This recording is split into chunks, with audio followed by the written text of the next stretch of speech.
Somebody asked me what I felt about what was going on in this country and how things would unfold and whether I'm worried or not. The answer to the question is yes, I am worried. And let me tell you what I believe is happening. There are four major forces in this country today. I'll call them four horns. Two are in the southwest. One is in the east. And the fourth one is Buhari, and he represents the north. Now, in the southwest, you have two horns, very powerful, aggressive, focused, and very, very committed horns. In the persons of Gani Adams, who is the Ààrẹ Ọ̀nà Kakanfò, and the other is Sunday Igboho, who, by any standard, is the hero of millions. Exceptionally tough young man. Now, these two forces, they represent the heart, soul, and mind and spirit of the Yoruba people. They cannot be stopped. They're not politicians. They cannot be intimidated. They cannot be threatened. They're extremely focused, and both of them, if sufficiently provoked, the kind of mass following they have, their readiness to die for their cause, they're extremely dangerous. Thankfully, they're good men, and men that simply want a fair deal in a wider Nigeria for our people. Also men that are committed to the cause of Oduduwa Republic once it is clear that there can be no fair deal in a wider Nigeria. They're totally committed to that. In fact, they're simply waiting for the integrationists to offer a better deal. Outside of that, they're leaving. And when they decide to go, it would take a war to stop them. And they have the hearts of the people. In the east, you have Nnamdi Kanu. I know him, exceptionally tough, very courageous, and he has a massive following. Absolutely massive. I call him the third horn. I call him the Tiger of the East. Exceptionally tough man and inspirational. And if there is to be an election in the East or in Biafra tomorrow, he would win hands down. He has the hearts, minds, and souls of the people, and he's fighting for his people. Then you go up north, and you go, before I get to the president, you go to the Middle Belt. There's a man who's a good friend of mine. He was at Oxford. Brilliant man, Obadiah Malafia. Obadiah is not a freedom fighter as such. He's not a man that is committed to any form of violence, but he's a man of ideas, and his ideas are explosive, extremely inspirational. He's very focused. He's a brilliant intellectual, and his ideas and his intellectual contributions are more powerful than bombs, because he has ignited the sense of awareness of the people of the Middle Belt, the Christian minorities, particularly the northern minorities, particularly the Christians. And he is voicing their opinions and holding their corner and fighting their corner more than anybody else in the history of the Middle Belt, as far as I'm concerned. He's extremely, extremely focused. And he represents, in my view, the fourth horn. And it's a very positive horn, very strong horn, and it represents a hope for the people of the Middle Belt. Then, of course, you have President Buhari himself, who I believe is the fifth horn. So rather than four, there are five horns. President Buhari and those that are with him, that support him, are also very focused and committed to doing what they're doing. And some of them understand the situation and are ready to adapt. Others are not. But that group collectively represents a very powerful force that cannot be underestimated. Within that camp, there are various groups. I mean, I won't go into that now. Some are more liberal and more moderate than others. But by and large, these are President Buhari's loyalists and his people. Now, these 4 or 5 horns are the ones that hold the destiny of our country.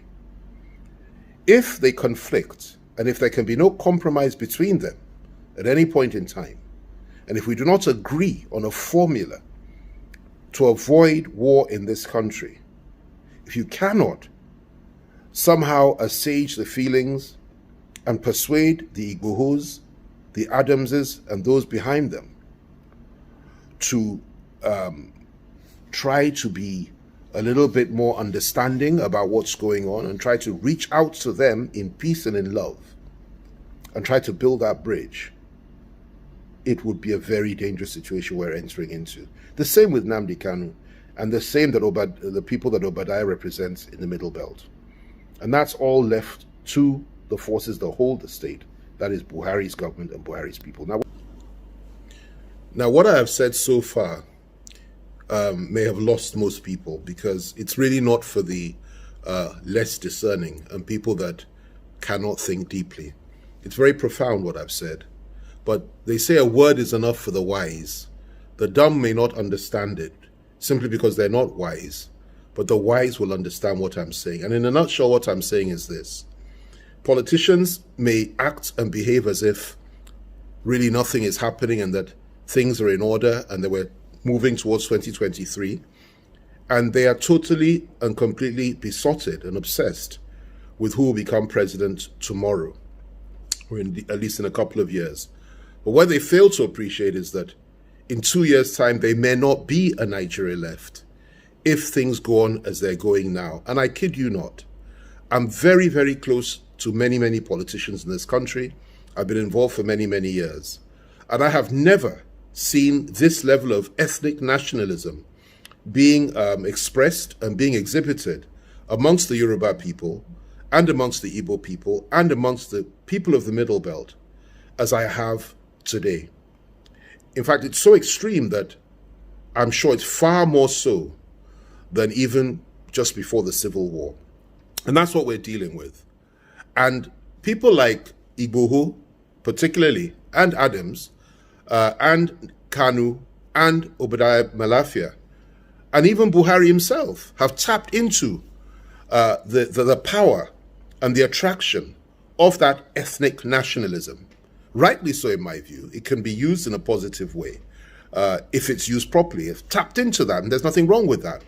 But where these ethnic nationalities are on a collision course, particularly when it's the Fulanis against the rest, or where the rest are saying enough is enough, and where the rest are saying that they are tired and they are fed up, and where the rest are saying that they will not be intimidated or threatened by anybody, even those that organize coercive arms of government and control the state, and where the rest are saying that, listen, if you consider us to be slaves, we will show you that we're not slaves. And you have people rising up in those areas, like the names that I've mentioned, like the horns that I've mentioned, to say we will defend the honor and the future of our people and will preserve the lives and property of our people no matter what. This goes beyond politics.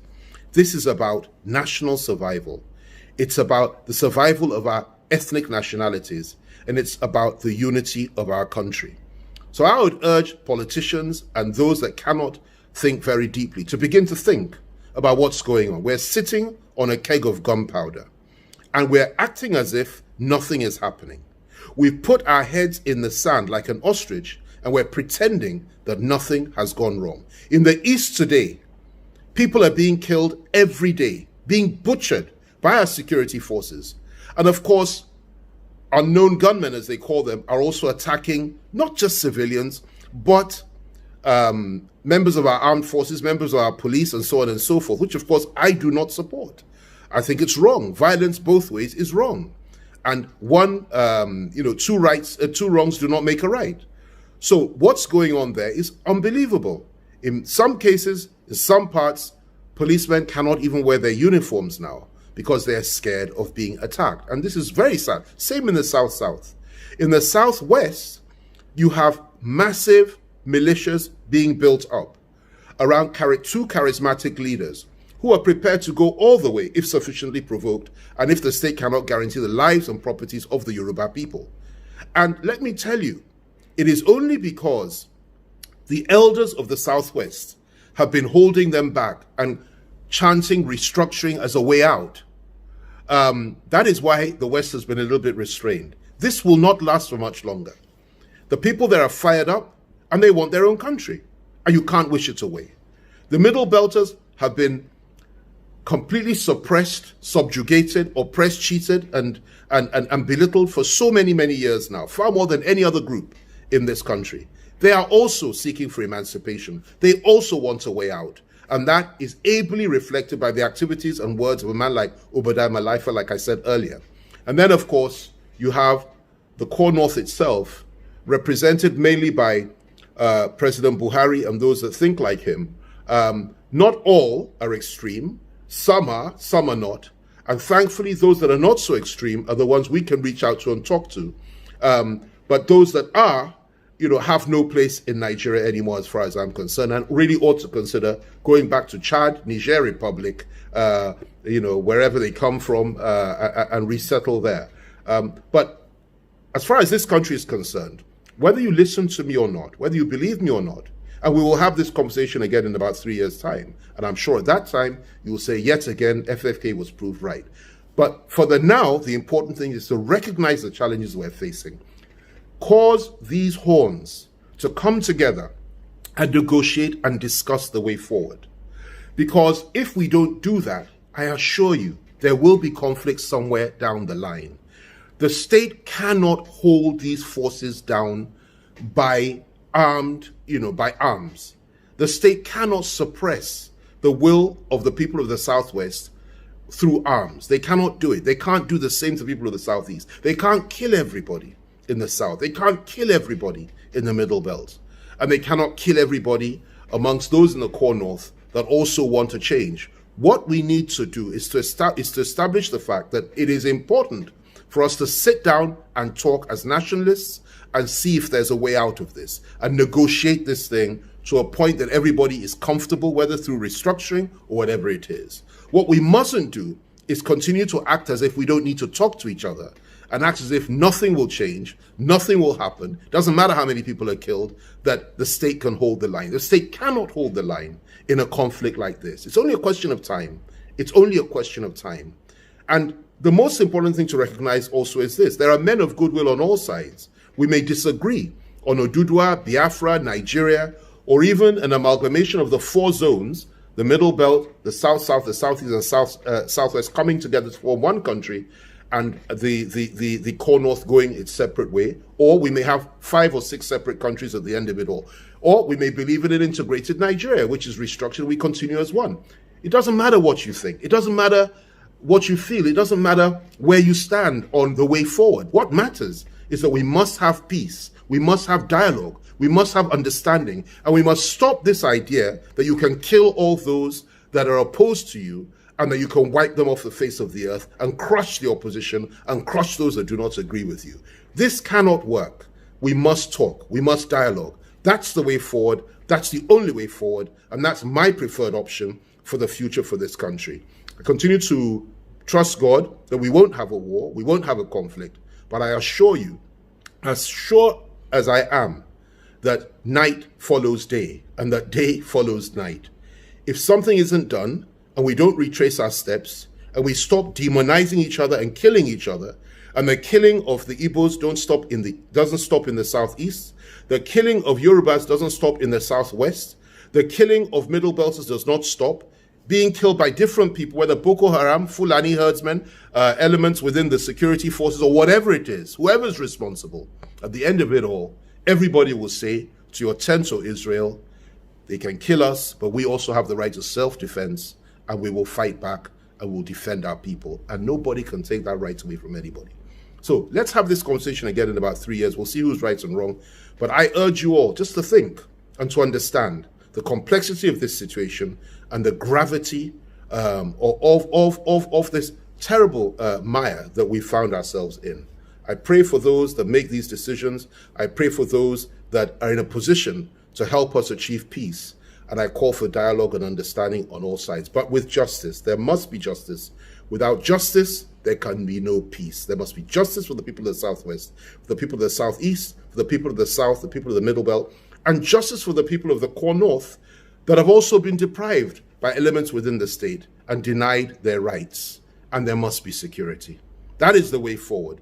Talk to Adams, talk to Igboho, talk to Nnamdi Kanu, talk to Obadiah Malafia, talk to everybody. And those on the other side also need to be able to talk to elements within the Buhari government for us to now agree that we go our separate ways peacefully or we stay together in a restructured Nigeria.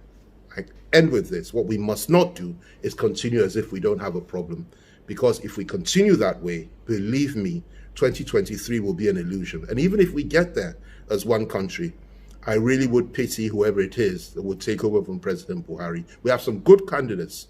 Those that know me know who I believe is the right person. I have identified who I think ought to be the president of this country. But the question for me today is that, will there be a Nigeria in 2023? I pray so. I hope so. But at the same time, I will never deny the right of my people in the Southwest for self-determination if that is what they want to do. And I would not expect anybody to deny others the right to have the same principle of self-determination exercised in their zone. That is the way of life. That is what you call freedom and liberty, and that is what we demand. May God bless you all, and thanks for listening to me. Bye for now.